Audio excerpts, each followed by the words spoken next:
But stop thinking. Learn to look at things the way they are. Thinking means what? You're recycling your old data. No, it's mental diarrhea happening.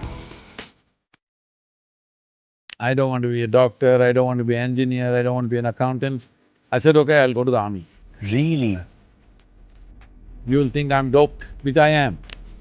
I'm stoned all the time, no substance. This is the greatest chemical factory.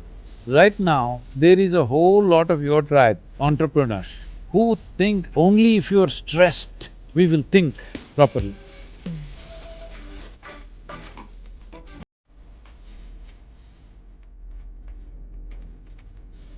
Welcome to Hindustan Times presents The Impossible Show, the incredible stories of Bharat ke superheroes.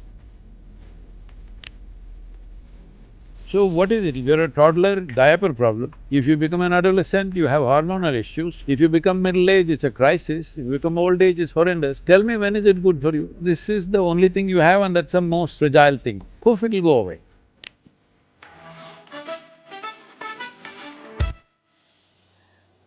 I must say that uh, what you built here is incredible. I had the great honor to be across the ashram.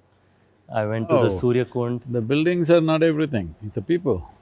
It's the community. I think the people, the volunteers. I No, met so many individual people volunteers. that I've built, you must see them. That's my work, not the buildings. Buildings are there, but only to service the people, isn't it? शुरू करें? స్వామి గారు Namaskaram. నమస్కారం. సద్గురు గారు బాగా ఉన్నారా? బాగున్నాను కదా? IPL చూస్తున్నారా? Huh? ఐపీఎల్ చూస్తున్నారా? ఒకే ఒక మ్యాచ్ చూశానండి. ఎలాగా ఉన్నది మ్యాచ్? Huh? మ్యాచ్ ఎలాగా ఉన్నది? మ్యాచ్ ఏం లేదండి, అంత ఒకే టీము. మీరు ఫేవరెట్ టీమ్ చెన్నై ఉంది. నా ఫేవరెట్ టీమ్ క్రికెట్ అండి. I'm not avoiding anything. I'm an avid, at least was, now there is no time, very avid follower of football around the world. People always ask, Sadhguru, which is your favorite team? I don't look at a match like that. Even when I watch cricket, I'm not looking at the score, I'm watching ball to ball. Because that's where the game is. Yeah yeah Score is a childish arithmetic. Yes, it matters, somebody wins, somebody loses, but for me, every ball, how it's being done and how it's bowled, how it's hit, how it's fielded, I'm watching this. If they're doing it well, I enjoy to do. I don't care who they are, I won't even know who they are. This is a excellent start in my mind because in today's world of social media unfortunately the score and who's your favourite team. That's because they don't know the game. They don't know nothing about the game. Because they have not watched test matches and the nuances of cricket, there's so many nuances to the game, which is very unique compared to any other game. But these people have all probably grown up just watching T20. They think they don't know the difference between baseball and cricket. Hit the ball, run and score and count the numbers. This is very simplistic. I think enjoying the game for what it is in my view something that I believe will give so much peace on X and Instagram, where team clubs have become the single biggest matter of fight. So I am so happy you're saying this. So Sadhguru, let's now go to a little bit lighter question. Sadhguru, inka bike నడిపిస్తున్నారా? ఇప్పుడు వచ్చాను కదండి. Bike లో? ఆ, That's incredible. మీరు లేదు కదా అవతల, నేనేం చేసేది? So I'm staying at Nalanda and I saw your beautiful Oh, ESD there. That I'm not riding. That's too antique to ride now. They made a coffee table book. There's the company, the Iranis who made that. So in that, they put it out that in a single calendar year, I am the only rider who pushed a SD to that many kilometers. Really? On an average, I was doing anywhere between 54 to 60,000 kilometers a year. I would change… 60,000? Yeah, I would change 5 to 6 sets of tires. I would rebore the engine about 4 times in a year. And what about biking is so that attracts you? It's this not concept? about biking, I don't see it as that. It's just that at that time, I don't know what I'm looking for. but I know what is there and what everybody is doing in their day-to-day lives is just not enough. That much I know clearly, 100%. I don't want to be a doctor, I don't want to be an engineer, I don't want to be an accountant.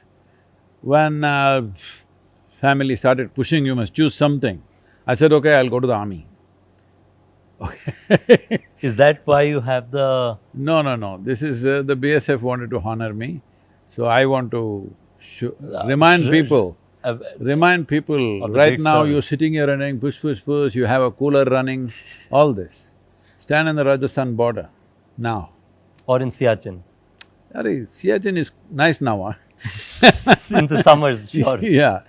Yeah, but Jaisalmer is not fun now. Just walk on the Rajasthan border right now and through this summer, 8 hours a day, then you will see what's BSF, all right.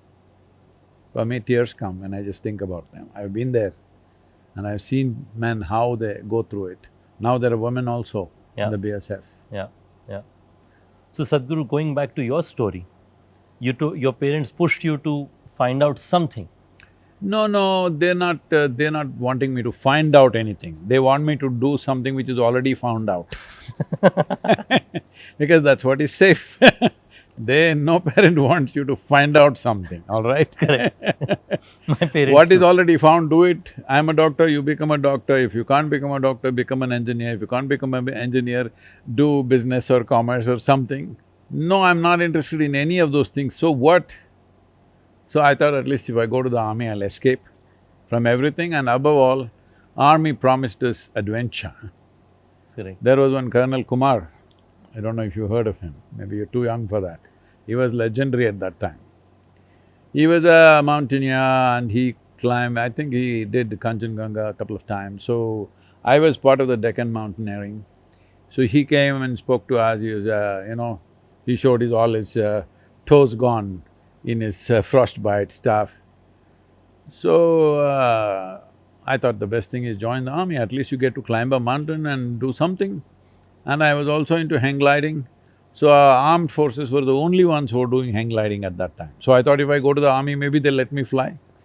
Maybe they would just make me do this, I don't know, but that was a dream. Sadhguru, you were rebellious right from the get-go. No, I didn't think I'm rebellious, I just did what I want. Everybody thinks you're doing something rebellious. What is human nature? Tell me. If you don't mess them up from early on, which nobody could do to me, what is human nature? Human intelligence is looking what is what. This is not just human nature, this is the nature of all life. Leave one rodent here, that guy will explore every hole, every corner, everything that's there. In 5 minutes, he'll know the entire damn place. Yes or no? Absolutely. It's just that our scale is bigger, that's all, being human. So they think this is rebellious, it's nothing rebellious, it's the nature of a human being to search. You destroyed this possibility of human beings searching and knowing things with the ideas of religion, nationalities, various kinds of identities which they want you to be limited within that identity to serve them in some way. Otherwise, is it not, if you did not mess a child with any kind of belief system, any kind of philosophy, any kind of scripture, would he not ask the question, how did all this happen? Where did I come from?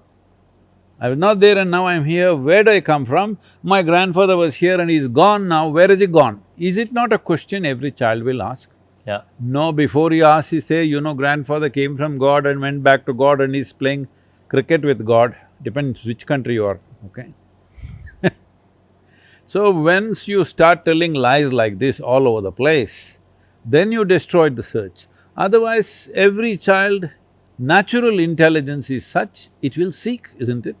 Yeah, yeah. Nothing rebellious about it. I didn't think I was rebellious, I was just doing what was natural to me and everybody was boiling and hopping, that's their rebellion. The reason I said so, Sadhguru, is because in a small way, I feel I had a childhood similar to you. I was always the kid who was asking weird questions. I didn't pursue my university. My parents told me that you should do something. I dropped out after my high school and I started a business of my own. So I always, and everybody around me would say, like, you're very rebellious. So when I got the opportunity to read your story, I felt, I think it's just perspective of curiosity, or like you say, seeking. There is a natural seeking for human intelligence. A rodent will see where all the food is. If you leave a dog, it's go on smelling. What's it doing? by themselves. It's seeking. What? He knows he's seeking. Yeah. He's seeking food and he's seeking a mate all the time. A human being, his intelligence allows him to seek something much bigger, that's about it. And then, Sadhguru, do you, and I know you mentioned about identities not being such a great thing, but would you call yourself, because you mentioned about borders, countries, various things, would you call yourself a free-thinking libertarian as an outcome? Why are you fixing an identity like that? I knew you would say this, but I felt I'll ask you anyway.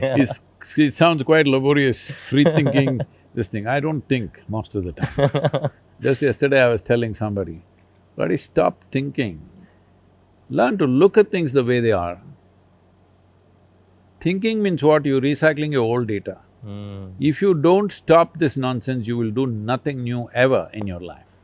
Because old data keeps circulating, and you think you're thinking. No, it's mental diarrhea happening. So, I'm not free thinking, I'm not in a diarrheal state. When I want to think, I think consciously, You look at otherwise… it and see it for what it is. Isn't that how you perceive life? Is there some other way? Like you said, that is what human behavior is, naturally. No, but the human behavior is so messed up simply because of the identities we have taken. Identities we have taken is just from the memories that we hold, isn't it? If I pull out your memory chip, then what are you? So, there is life and life process beyond psychological process. We're just too lost in our own psychological process. What this means is, you are not involved in the larger creation. You are too fascinated with your own silly creation that you're doing in your head. You think too much of yourself, to put it simply. No, absolutely, Sadhguru. And I think it's an important point saying that you can either think too much, but leave out I don't the agree. opportunity No, of… I don't agree. Nobody in the world is thinking too much. I think they're not thinking enough. It's just that their thinking is so frictious that if they think 10 thoughts, they'll feel stressed. And they think they're thinking too much. Right now you are appreciating my SD. Those days, I was built like that, I was made like that. Many days I would ride 11 to 1200 kilometers on the roads of India of that day, all right? That means almost no break. No break, no such thing. I didn't know what's a break. Even now I don't have a break in my life. So, full on, 5 times I'll fill the tank in a day, okay? I'm not going to some place. I'm just seeing India. I've absorbed India like that, without any pride or prejudice about it, simply absorbed India the way it is. No biases, nothing, just seeing people. No, just seeing. Never checked into any Oyo hotel or nothing. I just went and introduced myself and stayed in somebody's house in the village. Some people welcomed me and may give me a small place, some people said sleep outside. Oh, so you just basically were wandering. So when you're riding, if you had to sleep somewhere in the day, you just go knock a door and ask for help. Sometimes, if I'm short of food, I go to places where people will offer me some food and some place to sleep. Sometimes no. Otherwise I'll climb up a tree and sleep on the tree. Probably I'm the only one who could sleep soundly upon my motorcycle. I'd slept on my motorcycle. You slept on your motorcycle for a night? There's no full night for me. Even now there's no full night. If I sleep for a couple of hours, I'm fine. That's enough. That's incredible, Sadhguru. So Sadhguru, I think… Sorry, I'm switching gears to talk a little bit about… losing direction. Yeah. It's called, not switching gears. Switching gears means we're speeding up. That's a good way to put it. No, switching gears means we're going faster. In the same direction. Ah. No, we have to… I think we are going to change direction. We need to do the handlebar or the steering wheel, depends what you're… We are going to do the handlebar on the other side. So, Sadhguru, let's talk a little bit about education. We are here at Jnanashala, the home school. For those of our viewers, Jnan in Tamil means, if I understand it right, Gyan, which is knowledge. So we are at Jnanashala. What inspired you to bring this, Sadhguru? I also got the opportunity to speak to some of your students. They have a fascinating perspective, I and hope they have something nice to say. they had all great things to say. They had all great things to say. So, what inspired you to build this? See, when I went to school, there are many aspects, I don't want to go into everything. Much has been spoken already about my, what to say… Childhood. lack of schooling kind of thing. But one thing I noticed was, I have a billion questions, like a cloud hanging around me. Anybody I see, I will torture them with questions, but you see almost nobody has any genuine answer. They'll all quote something. So nobody says, what is my experience of life and this is what it is, this is what I've realized, this is what I've gleaned from life. No, they said this book says this, that man said this is a great man, he said that. So essentially all of them are trying to establish an authority. Nobody is interested in truth. Authority is the truth in their life. God said it, some sage or saint said it, God's son said it, God's messenger said it, my guru said it, my father said it. Doesn't matter what said, you're trying to establish an authority. I'm not interested in that. I'm interested in the truth. Do you have even a tiny bit of truth for me? No. Yeah. You're quoting and quoting nonsense. So when I went and saw in the school, I could figure out what they're talking, not of great importance to me. But the important thing is, essentially they were talking something which doesn't mean a damn thing to them. There were few teachers who stood out, they were talking something that matters to them. I don't care whether it's physics, chemistry, mathematics, English, this, that, whatever. But I'm willing to listen to somebody only if it means something to someone. They're talking something that means something to them. You think it's great nonsense and you're telling me, I'm not interested. Even today, people ask me, Sadhguru, where is this patience from? People are talking such stupid things and you listen to them. I said, because it means something to them. If they say one word that doesn't mean anything and they think it's some great Random thing rubbish, to say, huh? I'm done with them.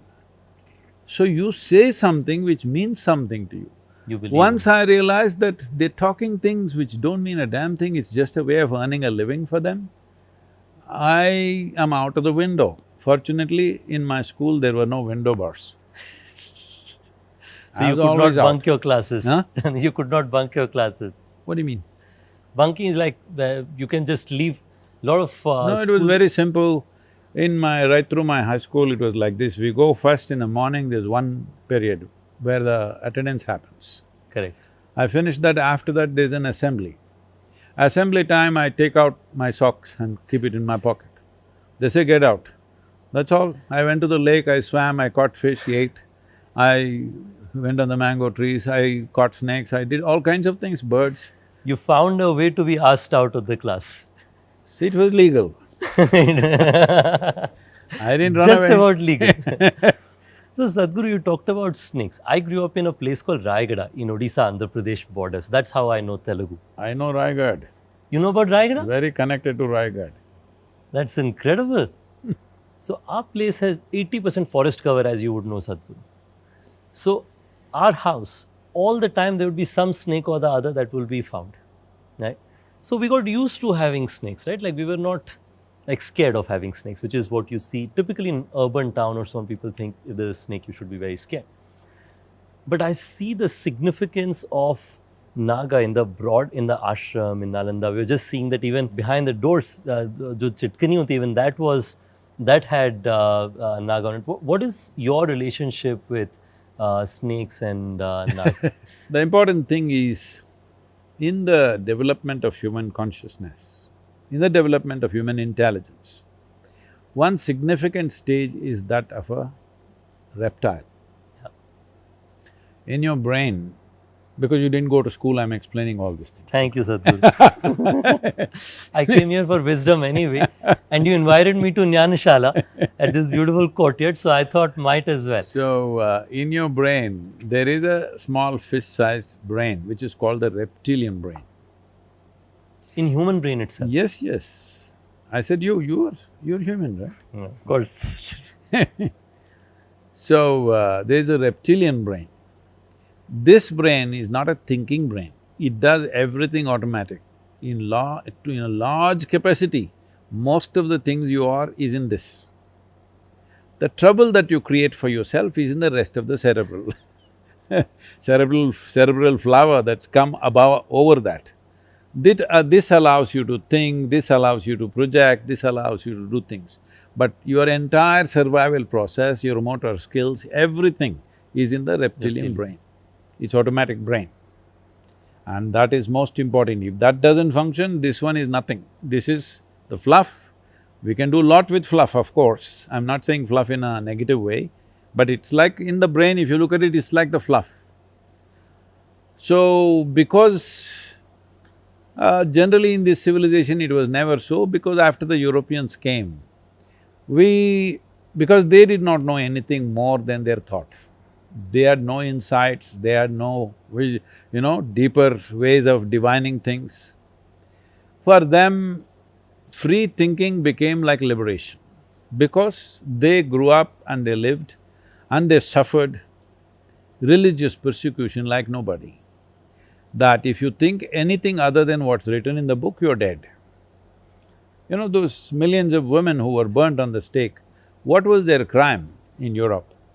It's just this, they were doing something other than what's written in the book. That's all. For that, they were burnt alive in millions, not in one or two.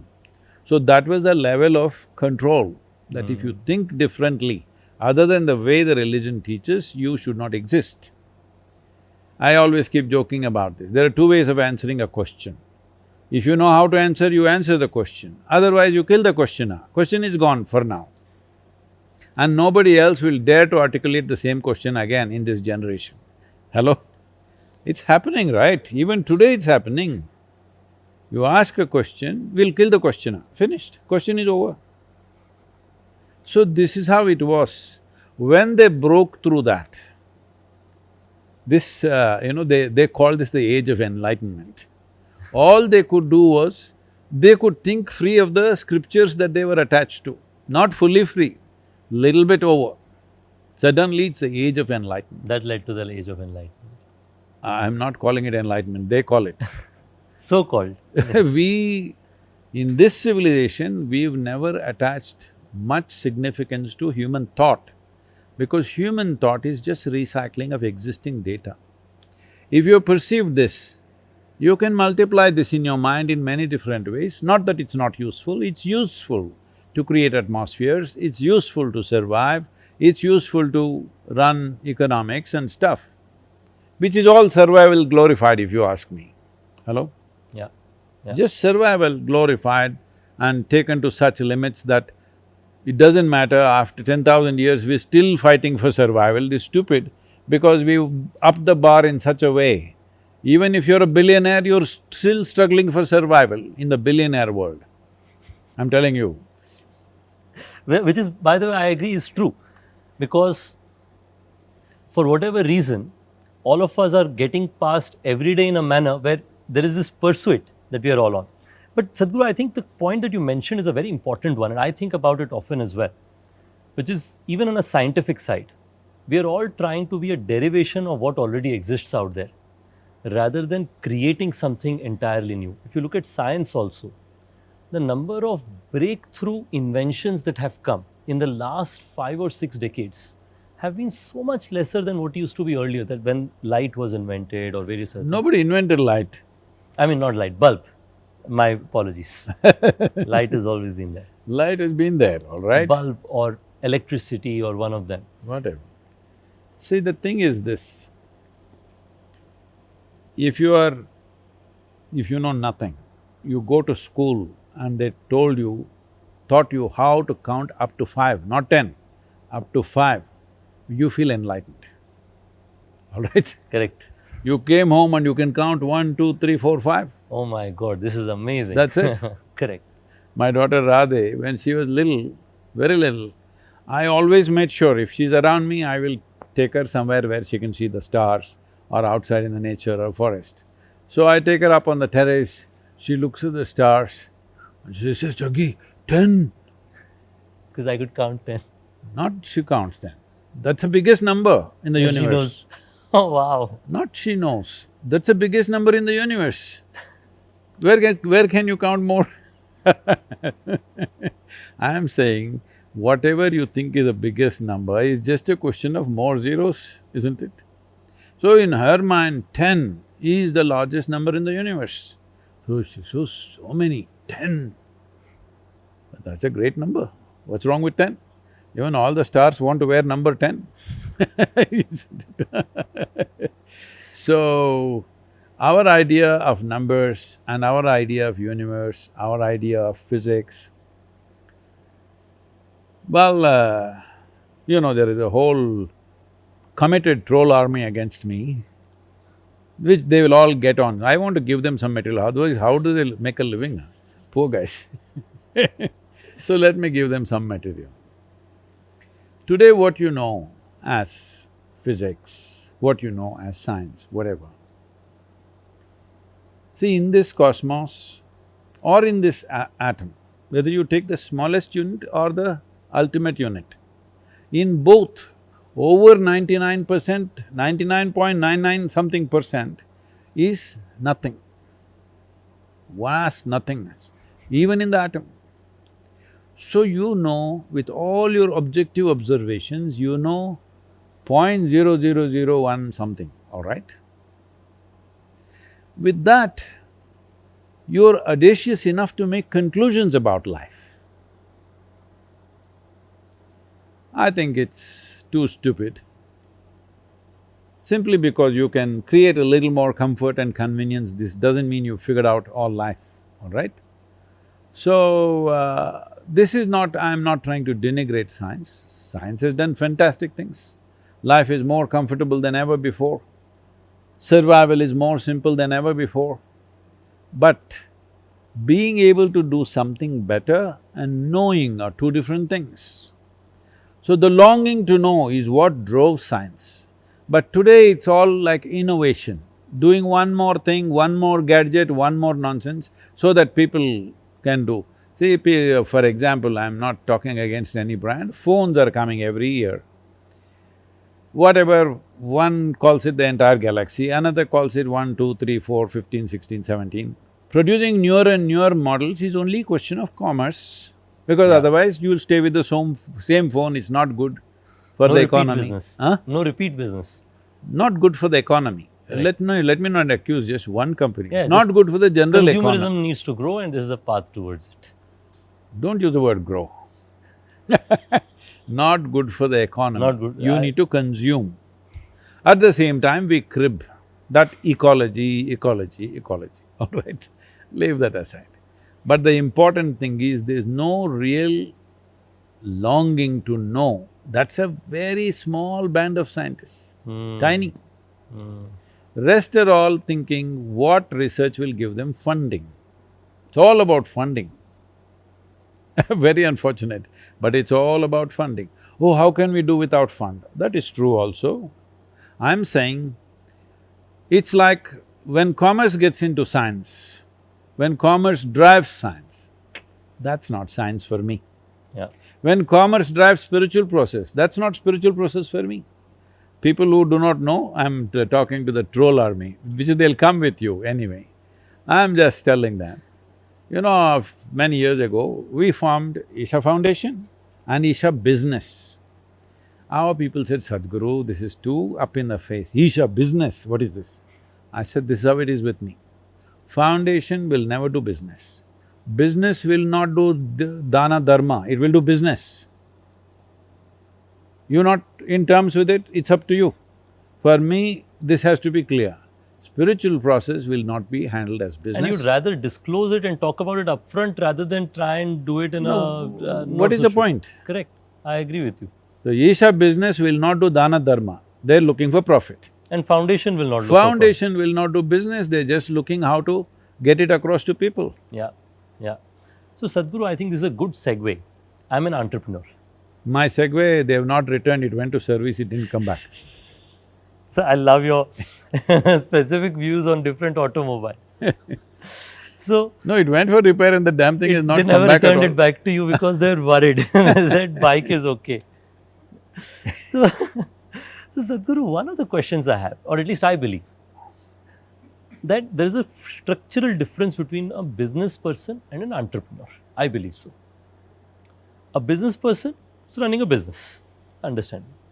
In my view, entrepreneur is someone who has a purpose beyond the commerce. There is commerce. You're slapping your own back too much, man, it'll turn red. I'm trying, Sadhguru. This is an effort for some time. So, from your perspective, like from my perspective, I see you as an entrepreneur who saw that there is a purpose in bringing better living and better life for a lot of people, and it has to be done sustainably. Because if it is not done sustainably, it won't last for a long period of time. And that's how you combine these two initiatives. When you were starting back in the day, I read about your story, whatever I have read little. I think that the information is more, so I may have missed it, so I apologize. You already had a thriving business, so actually left a business to start Isha Foundation. How did you have the courage, and what did you not get scared of the risk that something like that comes with? You can call it business, is there no fear about this, no fear? I don't operate out of fear because I don't see how a man can lose anything in this life because you come with nothing, you'll go with nothing. One who's come with nothing, what can he lose? Oh, what about money, what about this? Arey, there's a way around those things. For every problem there is a solution. It's just that you get tangled up in the problem. You're not looking at the problem, you're getting tangled in the problem. Your psychological mess you think is real. Actual situation is only one or two situations. In your mind, they will multiply into many. Let me put it like this. This happened when in 2008, when the West at least was going into recession. In 2008, India did not go into a recession because you had not climbed at all to fall. South Korea fell big time, US and Europe took some big hits. India, some people were saying, oh, we did not fall, we are the strongest economy. I said, you have to climb to fall down. If you don't climb, you won't fall, of course. We were a much smaller economy. Yes, very small. So there was no place to fall. So when this happened, everybody was in black mood and I was asked to do certain things in the economic forum, leave that alone. There's this thing that happened, an American delegation went to China because they're trying to expand business there.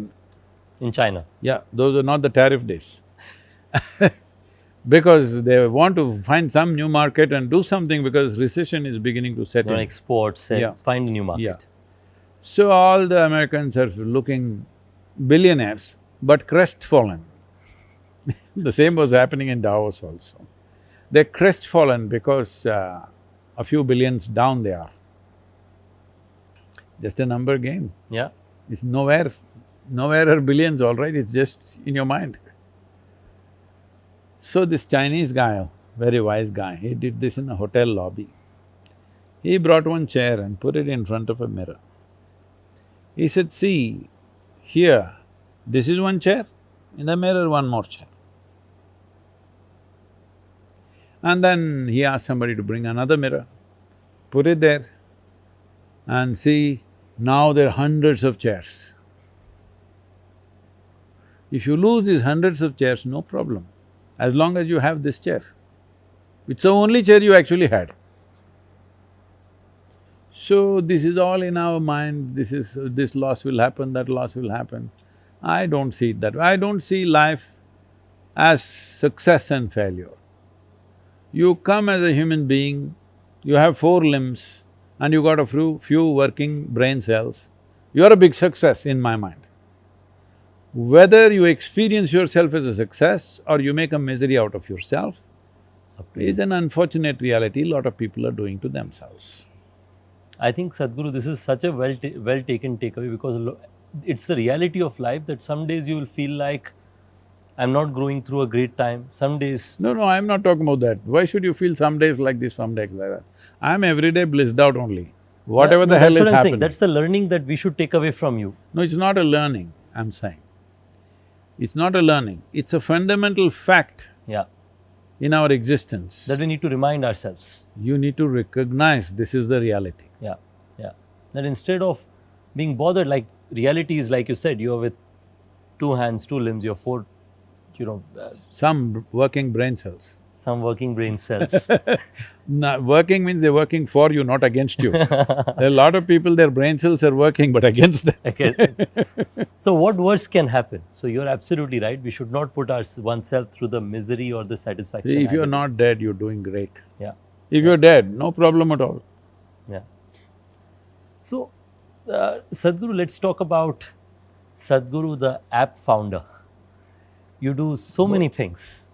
One recent new addition is you have a new app, Miracle of Mind. Miracle of Mind, which, just for everyone listening, is probably the fastest growing app ever in the health category.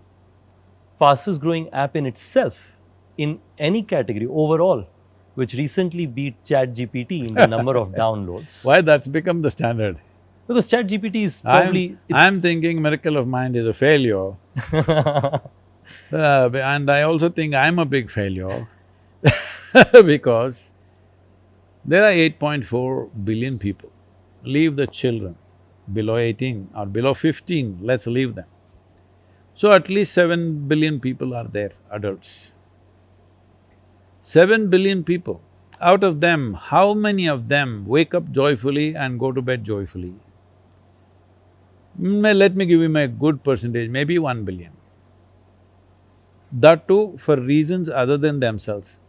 Today, I beat you up, so I am going to bed happy. Today, I made money and you lost money, so I am going to bed happy. Today, I ran a race and I am first and you are nothing. This is how people are joyful, unfortunately. They're just enjoying other people's failures, essentially. How many are actually simply joyfully going to bed? Very small number.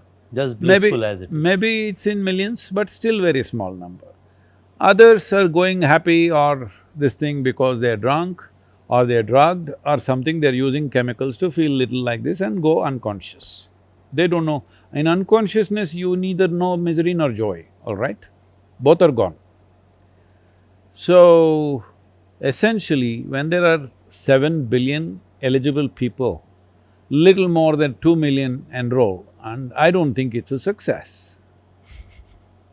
It's spoken truly like a entrepreneur, Sadhguru, because for an entrepreneur, the most important is how many people's lives let me you can take make away it. that word because I think calling myself an entrepreneur would be a bit ugly. So I will tell you like this. Do you want to do a venture in your life or an adventure in your life? An Oh, adventure… that's a good way to compare, huh? Venture or adventure? Yeah. I love it. If you do a venture, you're counting money, counting money. How do you count money? I have less money than you, so you feel very happy. You're making $1 billion a day, but I made 2 billion, you'll become unhappy. Look at this. Your joy is not about yourself, your joy is everybody should be doing badly. That's the only thing. Adventure means you choose something which is not necessarily safe, Yeah. could be dangerous. Dangerous means you lose money, I don't think it's very dangerous. You could lose your life. Well, losing money could lead to that one way or the other. You could lose your life one way or the other because this is the only thing you have and that's the most fragile thing. Poof, it'll go away. So you're breathing. Yeah. In, out, inhalation, exhalation, inhalation, exhalation, inhalation, exhalation. Next inhalation did not happen, you're gone. Yeah. Not a trace. Wherever we search, you will not be there. Nahi milega. That fragile. And it's the only thing you have. Tell me what else you have? Nothing. That's Nothing. it. Rest is all imagination. Yeah. The only thing you have. The only thing you have is like you're playing yo-yo with it. If you stop it, you will die. Yeah. If you play, you know you will die. This is the beauty of life. Guru, you said such an intense things with so much happiness. But I'll tell you this, I think your blissfulness and your perspective of adventure, I think it starts with your biking. the more I think about it, because when you're No, biking, I cycled across South India Also. at one time. But then I added a motor to it. but it's such a, you're like, if you think about it that simply, that's all you have. That's all you have. It's not you think about it, that's all you have. That's the fact. Whether you think or you don't Don't think, think. whether you have a That's brain the or you reality. you have no brain, that's all you got. The only miracle that you know is the human mind. Yeah. But where is all the human misery manufactured in the world? In Delhi?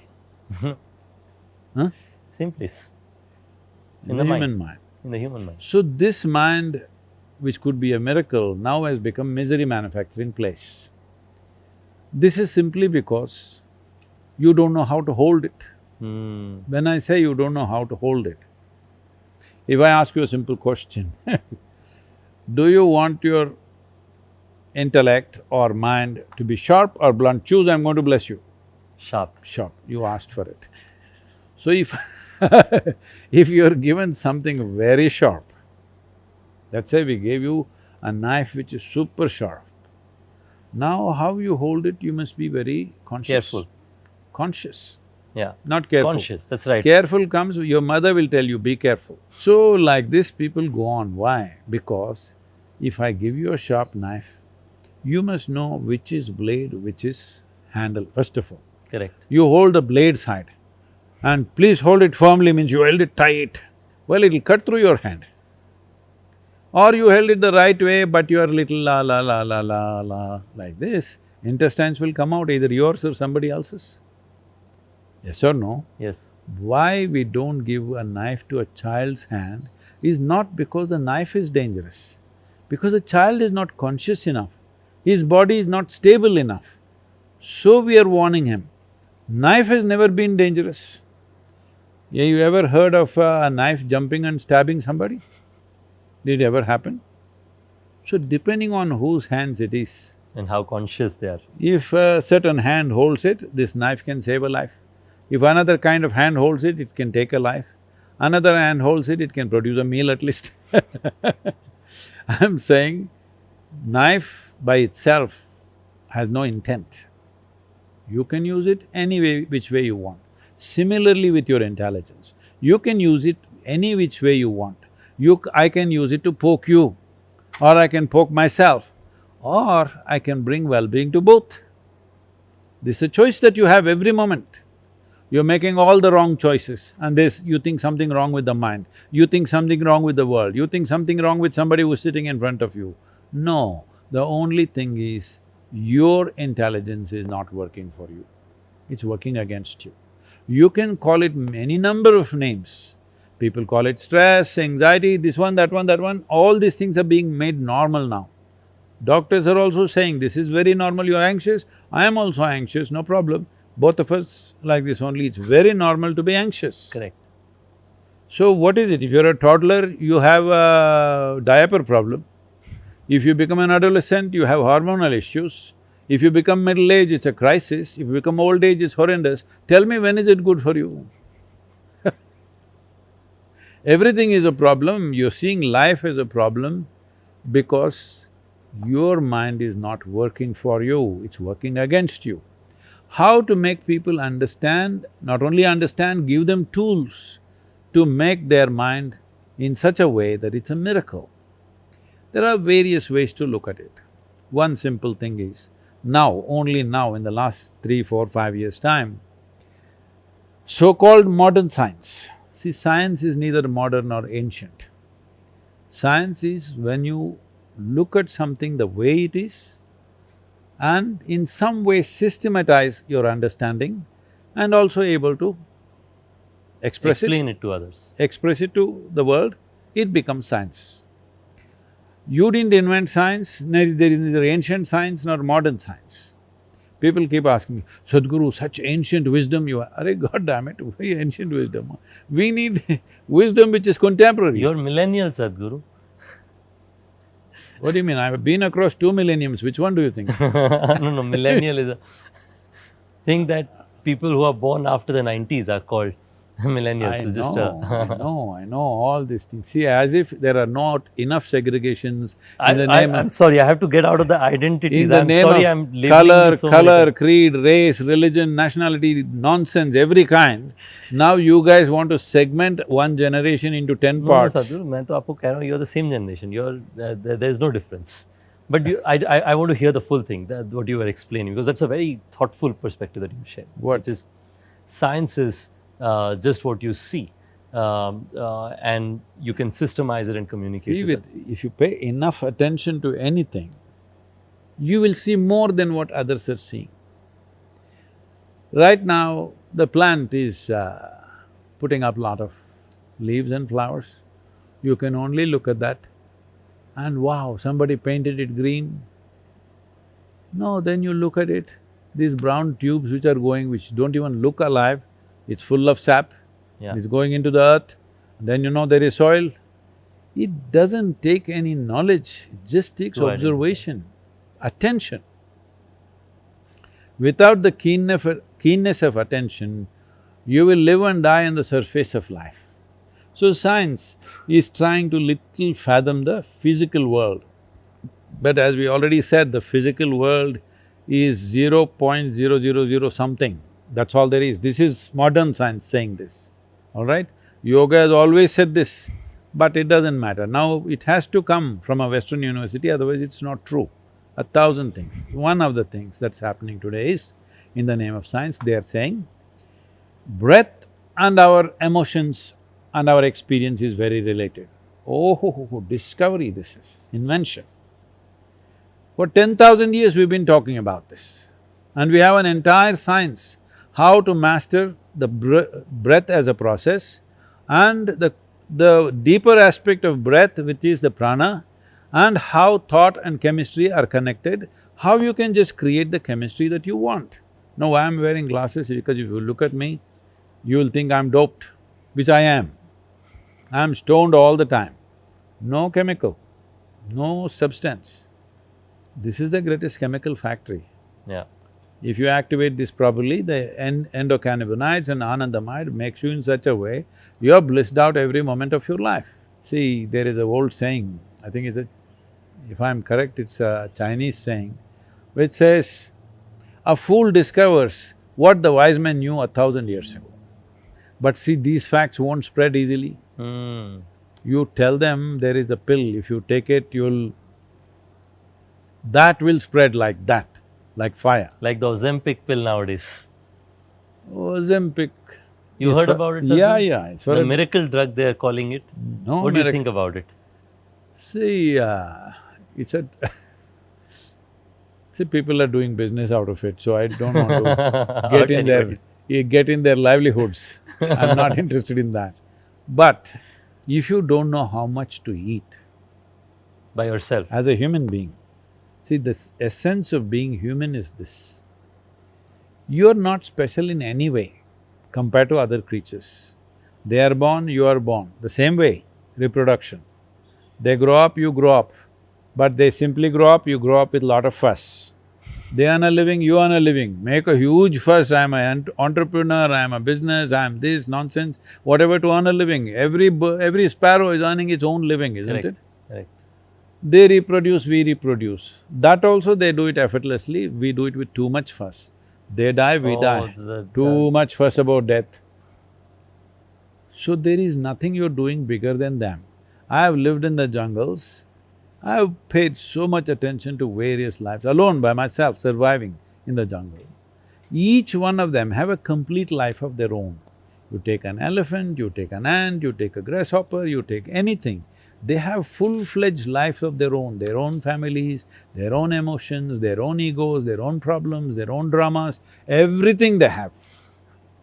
Only thing is, they are doing all that instinctively. We can do this consciously. This is the fantastic thing about us. Same things. Because we do it consciously, suddenly it's worlds apart. Yeah. If you surrender that one thing, then The world would you're… change in a No, certain no, way. no, you're trying to go back on your evolutionary scale, which so many people are successful. When you say you don't know when to stop eating, you have surrendered your evolution, Yeah. which took millions of years to get you here.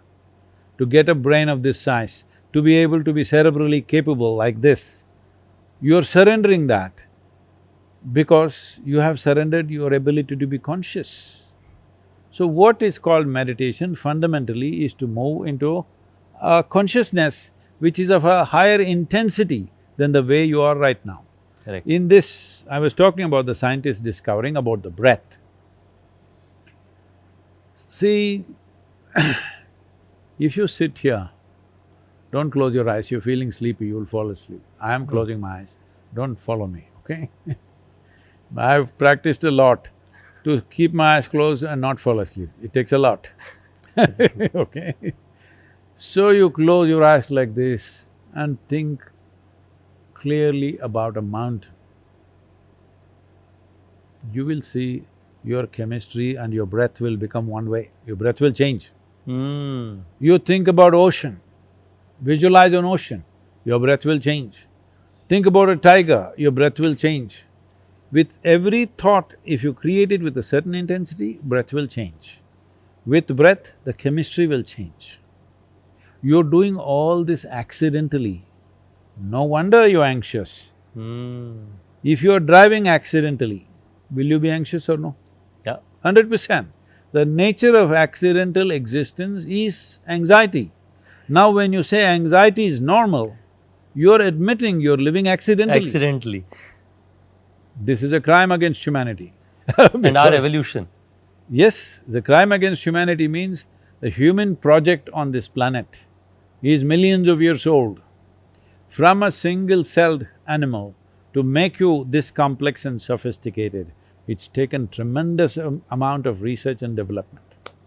You can dismiss it off as one word, evolution, but it is thousands and thousands of iterations nature has done Process. to get you to this place. But now, you're surrendering that as if it's worthless because you've not realized the worth of being born as a human being. So, Sadhguru, I'm switching to a different question, which is university and its perspective in education. You of course went through different paths in your… I went to the university. You went… I went to the garden only. And I did not go to university at all. But you're so wise today, Sadhguru, like you have… Like when I went… Whoever told you university gives you wisdom? And I think that's what I want to talk about. I want to talk about how did you pursue wisdom? Because when I went across the ashram, then a level of details that have gone in is unparalleled. We went to Devi Mandir, for example. There we saw the Trishul is at 11 degree. So at absolutely every single place there is We a are level sitting of… on 11 degrees, you know that? We are at 11 degrees latitude. See, when the planet spins, it's not spinning like this straight, it's little tilted. tilted. Oh, that's 11 degrees. No, that's not. Because it's tilted, the centrifugal force is highest at 11 degrees. We're sitting bang on 11 degrees because that's where we wanted the dhyana linga. That's incredible. So how do you know all of this, Sadhguru, that like the amount of details you have applied in the ashram, like how do you get that, how did you get that knowledge? Generally I've lived on this planet. Though I've been a vagabond all over the place, I lived on this planet mostly. So whatever is happening, I pay attention to it. And so you'd say traveling and paying attention to whatever you saw. No, I wouldn't even say traveling. Right now you're sitting here. Is it hard for you to notice that it's pretty warm No, for a March month? It's pretty… So you notice temperature variations. correct. If we pour some hot oil on you, will you know or you won't know? I would know for sure. You would know. I'm asking these questions because the body can get into that level of insensitivity. Even if you put your foot in hot oil, you may not know. Even if you're alive, body can become like that. Yes, neurologically, it Yeah. can become that dull. So you are pretty good, you know hot oil and you know hot summer. But So- I think it's a… No, let me finish. Yeah, please, I'm So curious. similarly, there are various other aspects, not just temperature. See, if you have temperature, that is, you have fever, Yeah. you know, isn't it? Yes. You don't need a thermometer. You just know. You just know. To know the exact number you may have, but very easily you can, so you're below 100 or over 100, you can easily know, Yeah. yes or no?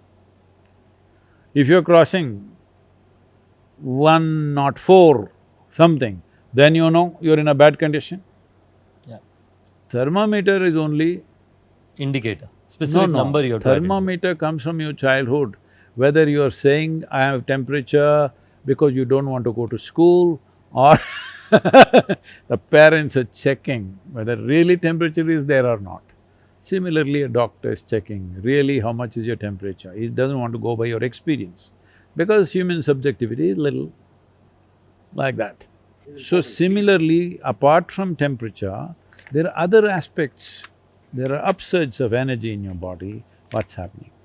So if you go to some place, if that place is, let's say, 11 degrees latitude, your body will feel different. You don't notice that because you're OYO. You're calculating, can I start a hotel? New business. Can I start a hotel in Isha Yoga Center? You're welcome. Which I already have thought, by the way. I'm already welcoming you. Thank you. You can. And also new businesses, maybe you want to become a brick manufacturer, maybe you want to become a snake catcher, we don't know what. But I'm saying your mind is looking for those kind of opportunities and missing the fundamental opportunity, because your focus is different. I'm not trying to say Yeah. less or more. Focus is different. Depending upon what is it that you want to get to, you're noticing those things. If I'm in agriculture, which I am, if I go anywhere, first thing I see is the soil. How is it? What can you do here? Because if you see the soil, you know whether people will live well here or not. It's as simple as that. Correct. So, similarly, like, there is a Kannada saying, it's said in a certain way, if a beautiful woman passes by, the tailor only looks at the blouse. He's only looking Because at the that's his blouse. job. Huh? That's his job. His interest is that. You came to the yoga center, you're looking where to build the hotel. Sadhguru, I'll tell you, I spoke to numerous volunteers and I asked them what inspired them, because they have, like a lot of them, right, like come from excellent backgrounds, and all of them said… You thinking I did come from excellent No, background? you came from… No, I came from my mother's womb, that's the best background. That's the best background, and all of us came from there. But they all said, I asked them, what inspired you to be here at the Seva? And all of them said… Don't use that word, I don't like that word. I don't like people who are doing seva here. We call this karma sadhana, it's your karma. You do activity to release yourself. You don't do seva to me. That's right. I am not in that condition, I need your service. So that's a karma sadhana, which is a… I hear you, that it's the right way to put it. They all say that they felt so touched by you that they want many other people to experience the same. From your perspective, what inspires thousands of volunteers from all across the world to come in and do karma sadhana? Suppose, this is not just a suppose, this is a promise also. Suppose I teach you a way that you can sit here and be blissed out. Being blissed out is not a goal by itself. You have no business to be any other way, if you ask me. If you are in a pleasant state of mind, there is enough science to tell you, only when you're in a pleasant state of mind, your body and your brains work at their best. Right now, there is a whole lot of your tribe, entrepreneurs, who think and who propagate, only if you are stressed, we will think properly. Yes or no? It's going on. There are different views, yes. It's going on. People are trying to legitimize their suffering. Religious people also doing this. Only those who really suffer will find God. All the best. If you think at the end of your life, somebody is going to give you a medal for your suffering, all the best. I don't want that medal. I want to be in my happy place. You please take the medal, I give it to you. My medal also I'll give it to you, suffer double. It's up to you. I don't want to suffer and get a medal in the end because it's the dumbest thing to do. Using your intelligence to poke yourself like this is the dumbest thing to do. But if you think there is some intelligence in that, there is some benefit in misery, you have the benefit. I don't want that benefit. Enjoy. No, don't say enjoy. People try to enjoy life because there's no joy in their life. No, I agree with you, which is saying that if you're in a happy place, that's where you can be the best version of yourself. What is a happy place? A blissful place. Where is that place? In your own mind, in yourself. Both misery and joy are created from within. Yeah. Pleasant and unpleasant things are all created from within you. It's your choice. Hell and heaven are manufactured in your head. It's your choice where you want to live. You can manufacture both and keep it. If you come, I'll put you in hell. Just joking, man. Please don't. I will sit in heaven. This is what people are doing now. People that they like, they put them in their heaven. People that they don't like, they put them in their hell, yes or no? Every day? Yeah. That's what they're doing. That you're in a good place, you're not. So I am saying there is no place. There is no good place, there is no bad place. Both are made up by you. At least make up something the way you want. Why are you making up things that you don't want? If you're in a pleasant state of mind, your body and your brains work better. When your body and mind works better, will you do your business better? Of course. Definitely, isn't it? 100%. Yes. You may not want to be spiritual, doesn't matter to me, because if you use your body and mind consciously, I see that you're spiritual enough. You don't want to go to heaven, I appreciate that, because the worst crime that's been committed on humanity is this, that people said, this is not the place to live, there's another better place to go. This is the worst crime being committed upon humanity. That crime must collapse because this is the place. Do you have any proof that you're not already in heaven and making a mess out of it? No? Maybe this is it. What maybe this is it? No, maybe this is the heaven, right? Like, No, do you have any proof that this is no not proof. heaven? There's no proof. You don't have proof. So why are you assuming it's not? At least from whatever science and astronomy we know today, at least in the known universe, there is no better celestial body than planet Earth. Yes or no? That's right. You want to live on the moon? Now they're saying they didn't even land. You want to live on the Mars? There's some oxygen, I believe. You want to go there? You want to live in Jupiter and get burnt? Mars someday, but when it is fully civilized, right? Like now I'm happy here. What is the best celestial body That's Earth. that we have seen? Today, Earth is the best celestial body. So why do you say this is not heaven?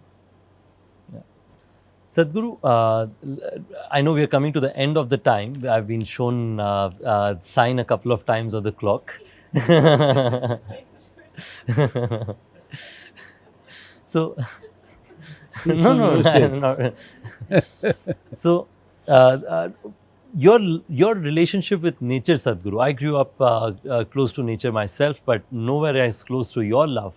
I hear that sometimes you go to the forest and could be there for days altogether. Not anymore. Where if I go, 100 people will come behind. So how did that start? And what parts of the nature or what about the nature inspires you or makes you fall in love with it? Yeah, so I much? never see something as nature because it's very wrong. Is it true? Are you breathing? Once again, I'm checking.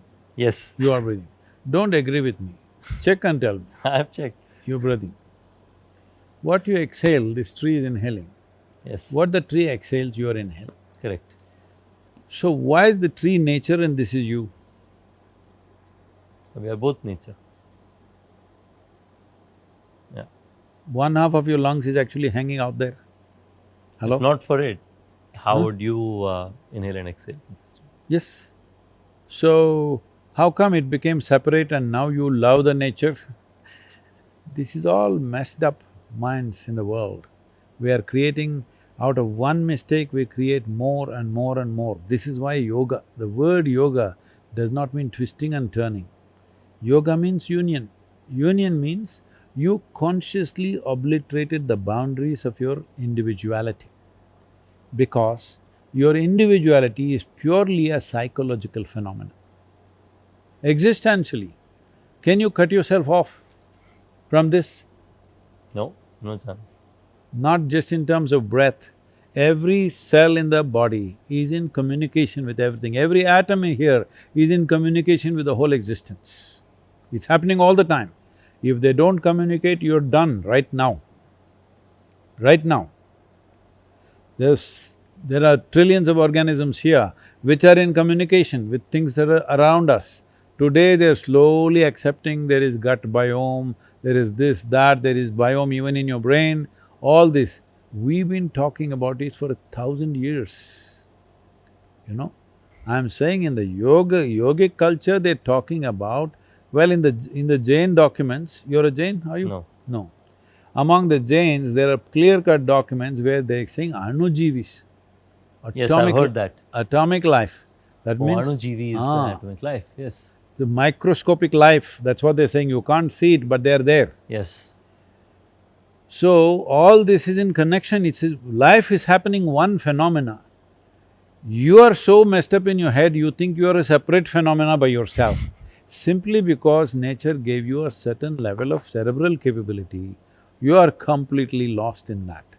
And the good thing, Sadhguru, is that there is a natural, what do you say, there's a natural sense of people wanting to seek what Miracle of Mind provides. This morning only when I was coming here, I was reading on the newspapers, where I read teenagers who are in their teenage in high school, just coming out of high school, are more spiritual today than has been seen in the last probably a decade and a half. Not decade, in many centuries. See, when I was 12, 15, there was no way anybody could make me watch a spiritual damn video, all right? No way. But these kids are. So I'm saying the awareness has grown in a certain way. I must tell you another statistic. Early on when we started the programs, 80 to 85% of the people came to the programs mainly for physical issues, they have health issues. Yeah. So they come because the reputation has spread, if you do this yoga, health will get better. So 85%. Hypertension, something. Something. Today, only about 8 to 12% come for health reasons. All others come because they want to know something, they want to experience something. Tremendous change in 40 years' time. This is a fantastic opportunity because many great beings have come. When they spoke, hardly 10 people could hear. When we have something that we can sit here and reach the entire world, if you think you have something valuable, if you don't make it reach everybody, it's an opportunity. you don't have enough love in your heart. Yeah, yeah, maybe… You're always that's true. thinking opportunity. I'm saying you don't… Yeah, if you have love in surrendered heart, your humanity Yeah. in some way. If I have water in this well and everybody here is thirsty, I think it's not my business and I just sit here. Yeah, It's lack of humanity, isn't it? This Yeah, is just like absolutely. that. For Absolutely. every problem that you are creating in your life, be very careful, I'm choosing my words very carefully. For every problem that you are creating in your life, problems are not dropping upon you like these seeds from the tree, okay? they're being created. They're being created by you. Created by you. We have a solution, we have tools with which you can find solutions. But if I don't offer it, if I don't make enough noise about it, if you want, come and get it, otherwise I'll sit in my mountain cave. I think it's surrendering humanity, Yeah. which I don't wish to do right now. At some point I may do it, I may just withdraw and that's the end of it. Because I'm not active because I need to be active. If I close my eyes, I can sit here till I fall dead. I'm made like this. I'm active because it's needed. If the people are not able to make use of it, I'll go where I have to But you go. also, like, it shows, and our Prime Minister Honorable Prime Minister Modi he's made dramatic strides in many ecosystems. One of them has also been about mental well-being. From your perspective, what has this government done which is great in the pursuit of mental well-being so far, and what would you expect them to do in the next, let's say, 5 or 10 years, in 5 years, in terms of making further positive difference? See, before we come to what the government has done, as we've repeatedly gone through, your suffering and your joy are your making. Correct. The fundamental ethos of this civilization is your life is your karma. That means your life is your making. This is the only civilization on the planet which told you your life is your making. Everybody else, everywhere else, they told you that your life is made by God from somewhere. This is the only place where they told you your life is your making. Your making. This is why well ahead of every other civilization, we had mathematics, art, music, everything, business, commerce, everything. To a point where, this is a conversation going on in the Portuguese port. When somewhere in 1600s, I think, I'm not clear about the date, somewhere there, 16 or 1700s, they are saying, if you want to learn trading and business, go to Cambay, where business is a science, not just counting money, it's a science. So everything developed because of this one thing, that we saw our life is our making. We didn't wait for God to do anything. Now we've turned around and become fatalistic because of too much beating that we have taken in 1,000 years' time. So what can a government do? Before we go there, what can you do about your mental health and your physical health? Correct. Correct. This is the thing that needs to happen. Yeah. See, why should a prime minister tell you, you do yoga, it's good for you? Arey?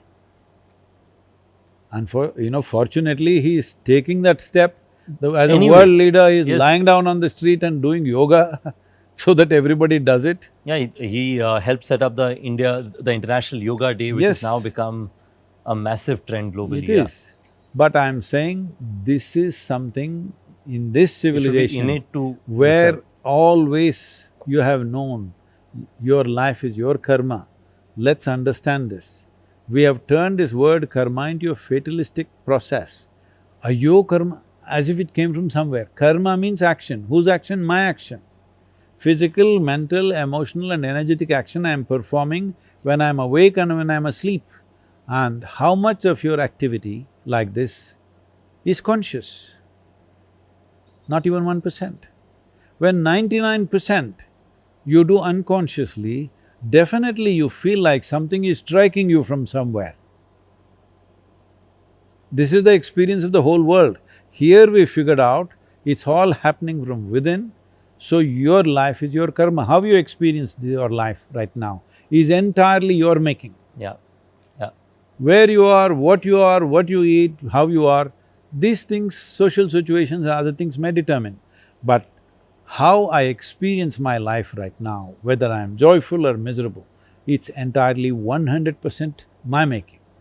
This one thing everybody should get, because this is the USP of this civilization. Our civilization. This is the USP that the entire world needs. Yeah. And whatever these millennials or what is the next word, I don't know. Gen Z. And then my son, who's 1 year old, is Gen Alpha. Oh, they went back to A again. Reverse. But look, I think you're absolutely right that What am I? M, is it? No, you're…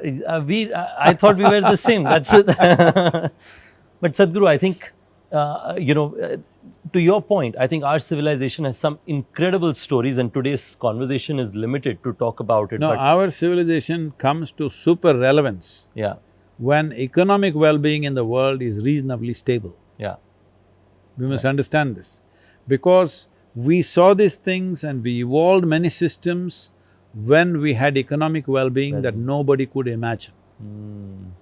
This whole civilization, which we largely refer to Sanatan or we got labeled as Hindu, because this land between Himalayas and Indusagara was so protected by the mountains and the And the ocean. oceans. Undeterred, we evolved. Till they learnt how to climb the mountains and find the mountain passes And and sail the come, seas. or sail the seas, till then we evolved with undeterred, unconcerned about our safety and security. When we were growing our civilization like this, when mathematics, music, astronomy, everything has hit the peaks here, let's say in Europe, which is generally considered to be the most developed continent, they were all warlords, continuously killing each other, burning each other, endlessly going on. This is what was happening. So, these two mountains in this, we say Himalaya and Indusagara, Hindu. The land that lies between is Hindu. Hindu civilization, everybody appreciated. Even today, in countries like Lebanon, Syria, there are thousands and thousands of women who have name Hind. Yeah. Even today, they are Hind. Why? Because their ideal land was Hindustan, okay? Even when you say whatever the slogans, you say Jai Hind, right? Yes. Even today in those countries, they have names Hind because the I have ideal nation, goosebumps, yeah. the ideal nation or the ideal civilization in their mind was Hindustan. So it became Hind. So today, for whatever reasons, for economic reasons and technology, everybody wants to go to America, United States of America. Yeah. And it's going to be much larger, I believe, in recent future, in immediate future. So if that happens, more people can go. You you can open a hotel in… We have 2,000 in US now, Sadhguru. No, you can open in Greenland. Sadhguru, we have business there already, but but that said, I think it's a controversial topic today. But I must say, I think the respect for our civilization, Sadhguru, is there with the best in the world. I think when I meet entrepreneurs in Except the US, here. I think we got to appreciate our own civilization a lot more. That I would accept with you, that I'd agree with you. And I think also the yogic science that, again, I was listening to how a lot of it was applied. I think a lot of those are 101, they're first principles that have existed for a long time. But See, we call this Sanatan, you know why? Sanatan means eternal. Eternal. eternal. That means there are some fundamental aspects that govern life which are eternal. It'll not change. You were here 10,000 years ago, it was same, you come 10,000 years later, it's same. So we recognize two levels of truth. Smriti, something that you learn by memory.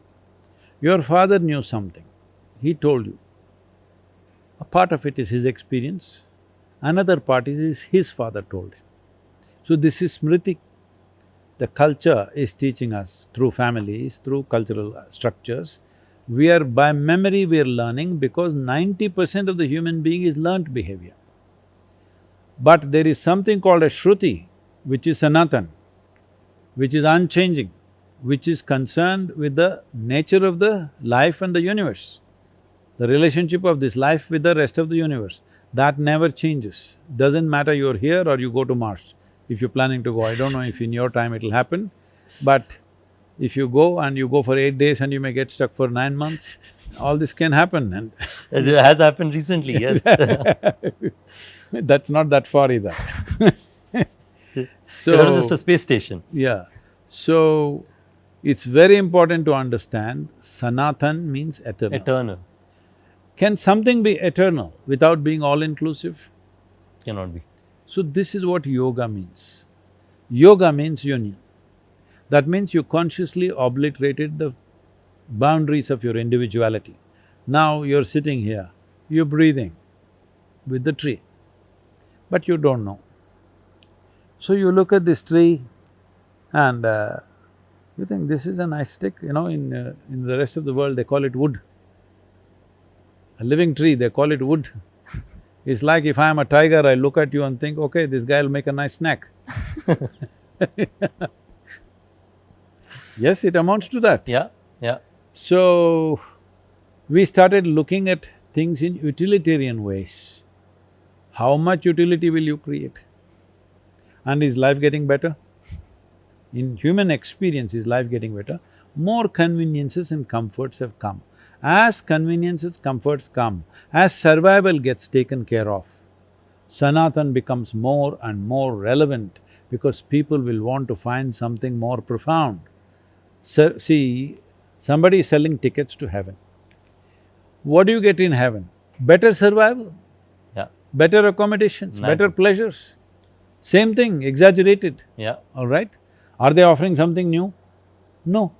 So this is why economic well-being is most important for Sanatan, because only then people will be competent enough to look at something more profound. So Otherwise, they'll think only of survival, survival, survival and better survival. So our civilization is tailor-made for a high quality, like for Viksit Bharat. Yes. Because that's where our civilizations, Yes. learnings and knowledge become the most relevant. What you call as Sanatan, this is a little… I get the right-wing trolls, it's all right. What you call as Sanatan is a mass application of yogic sciences, which gets diluted and little distorted, but still it's fundamentally yogic sciences. It's So still there's deep science at the heart Yes, of the Sanatan. eternal perspective. Just Yes.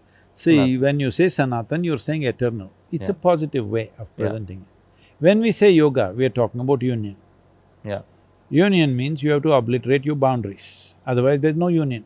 yeah, If you obliterate your boundaries, you are boundless yeah, and you're eternal. What is boundless is eternal. We are not talking two different things.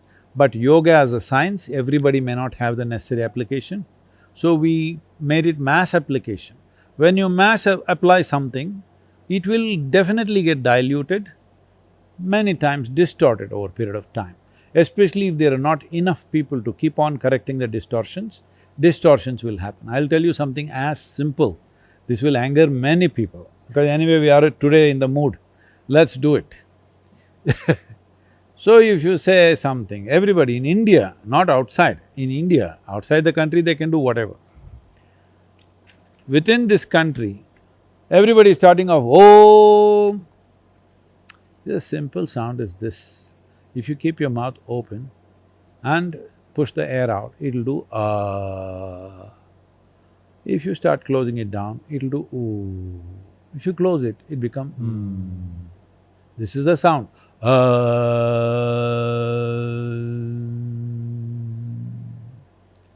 Now, how many distortions have happened? These distortions happen outside. For example, you will see this sound in Christianity, in Islam. In Christianity, they close everything with Amen. You go to America, it's Amen. You go to Vatican, in the Catholic Church, how they do, especially in the Orthodox Church, Amen, like that, they're stretching it out like that, it almost Amen. See, you've seen this, Ram, you're from Haryana. yeah. Yeah. Uh, You guys ate a part of his name and called him Ram. We are like this, South Indians, we like to tease you. When he came down south, we called him Rama. When he entered Tamil Nadu, they called him Raman.